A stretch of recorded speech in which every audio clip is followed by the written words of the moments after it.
महाराष्ट्रामध्ये कबुतराचा संबंध जितका आरोग्याशी आहे त्यापेक्षा थोडा जास्त राजकारणाशी असल्याचं गेल्या वर्षभरात अनेकदा दिसून आलंय। सध्या सुरू असलेल्या पावसाळी अधिवेशनामध्ये हा मुद्दा पुन्हा एकदा ऐरणीवर आलाय।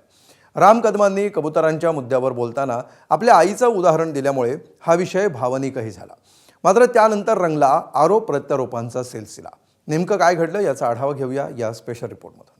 माझ्या आईला फुफ्फुसांचा आजार झाला होता, ज्याला आपण मेडिकल शास्त्रामध्ये ILD म्हणतो। याला जगात औषध नाही।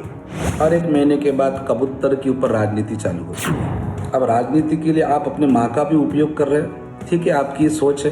कुठल्याही धर्माने अतिरेक करू नये हे आमचं सांगणं आहे। हे मला असं वाटतं म्हणजे झाली ती घटना अत्यंत दुःखद आहे, पण ते आता लोकांना समजायला लागलं। मुंबई महापालिका निवडणुकीनंतर राजकीय क्षितिजावरून स्थलांतरित झालेली वादाची कबुतरं आता पावसाळी अधिवेशनात पुन्हा एकदा फडफडू लागली आहेत। निमित्त ठरलंय भाजप आमदार राम कदम यांनी सभागृहात या विषयाला दिलेला भावनिक अँगल। कबुतरांमुळे आरोग्यावर होणाऱ्या परिणामांची उदाहरणं देताना त्यांनी त्यांच्या आईला झालेल्या आजाराचं उदाहरण देत कबूतरखाने नागरी वस्तीबाहेर हलवण्याची सूचना केली। माझ्या आईला फुफ्फुसांचा आजार झाला होता, ज्याला आपण मेडिकल शास्त्रामध्ये ILD म्हणतो। याला जगात औषध नाही। या ह्याच्यामध्ये तिला जो पेशंट असतो त्याला आपण 24 तास ऑक्सिजनवर ठेवतो। ऑक्सिजन आणि ते फायब्रोसिस लंग्समधलं वाढू नये त्याच्यासाठी जे काही झुजूबी मेडिकेशन्स आलेले आहेत तेवढाच याच्यावर उपचार आहे। 15-15 मिनटं नॉनस्टॉप खोकत असताना बेशुद्ध व्हायची ही स्थिती ILDच्या सर्व पेशंटची आहे आणि भारतभरात दर वर्षाला अशा 9 लाख पेशंट होतात। हा आजार कशामुळे बळावतो तर आपण ज्या कबुतरांना आपण दाणे टाकतो त्या कबुतरांचा ड्रॉप आणि त्या ड्रॉपमुळे वातावरणात पसरणारे विषाणू आणि त्याच्यामुळे हा आजार बळावतो। नॅशनल पार्क आपल्याकडे जवळपास 50,000 एकरची जागा आहे, का नाही तिकडे आपण रिलोकेशन करत?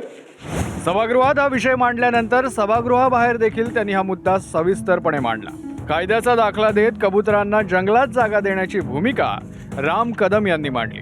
शिवाय हा प्रस्ताव देतानाच स्वतःचे कडक उपवासाचे अनुभव सांगत त्यांनी जैन समाजाला आपलेपणा दाखवण्याचाही प्रयत्न केला। ॲनिमल क्रुएल्टी प्रिव्हेन्शन ॲक्ट 1960चा माणुसकी म्हणून अध्यात्म म्हणून कबुतरांना जनावरांना देखील जगण्याचा अधिकार आहे। कारण मी जरी जन्मानं जैन नसलो तरी जैन धर्माचा 8 दिवसाचा उपवास मी स्वतः 2दा केलेला आहे।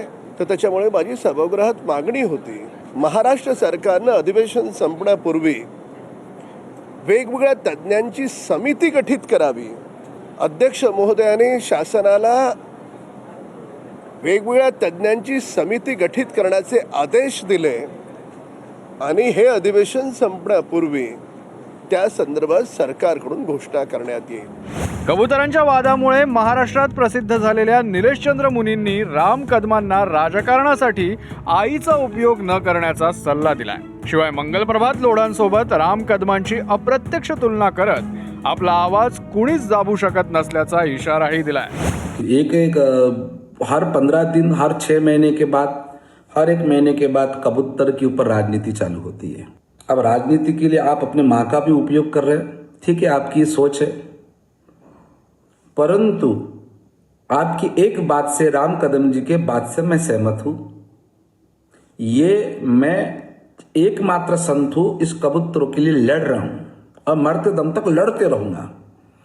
मेरे जैन समाज के एक मंगल प्रभात लोढ़ा जी है, उन्होंने भी जैन समाज को चुप कर दिया है, पर मेरी आवाज वो चुप नहीं कर सके। तर कुठल्याच धर्माचा अतिरेक चुकीचा असल्याचं सांगत मनसेनं निलेशचंद्र मुनींचा पाण उतारा केला। त्यांच्या आईला जो आजार झाला, जो त्रास झाला, त्याबद्दल अत्यंत माझ्या संवेदना त्यांच्याबरोबर आहेत। त्यांच्या जो या पर्टिक्युलर प्रकारामुळे जो मृत्यू झाला, निश्चितपणे त्याचं आम्हाला दुःख आहे आणि म्हणून आमचं सांगणं आहे की कुठल्याही धर्माने अतिरेक करू नये हे आमचं सांगणं आहे। हे मला असं वाटतं म्हणजे झाली ती घटना अत्यंत दुःखद आहे, पण ते आता लोकांना समजायला लागले की बाबा ह्या अशा कबुतरांमुळे आजार होतात।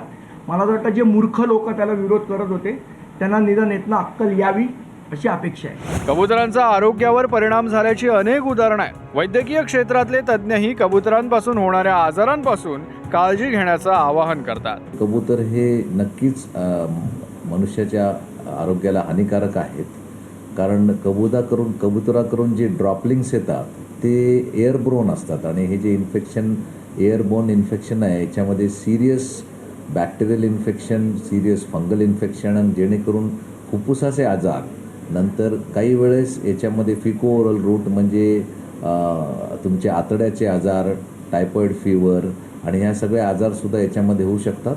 दादरमधील कबूतरखान्यावर पारदर्शक ॲक्रेलिक शीटनं झाकण्याचा प्रस्ताव सध्या मुंबई महापालिकेत विचाराधीन आहे. त्यामुळे कबुतरांना प्रतिबंध करून कबूतरखान्याच्या ऐतिहासिक वास्तूचं सौंदर्य नागरिकांना पाहता येणार आहे. ही कबूतरखाने कुठे असले पाहिजे मुंबईमध्ये, कुठे त्यांचं पुनर्वसन झालं पाहिजे, कारण ह्याच्या कबूतर जे आहेत त्यांना त्यांचे जे कबूतरखाने ते सांभाळले पण पाहिजे, कुठेतरी त्यांचं व्यवस्थित पुनर्वसन झालं पाहिजे.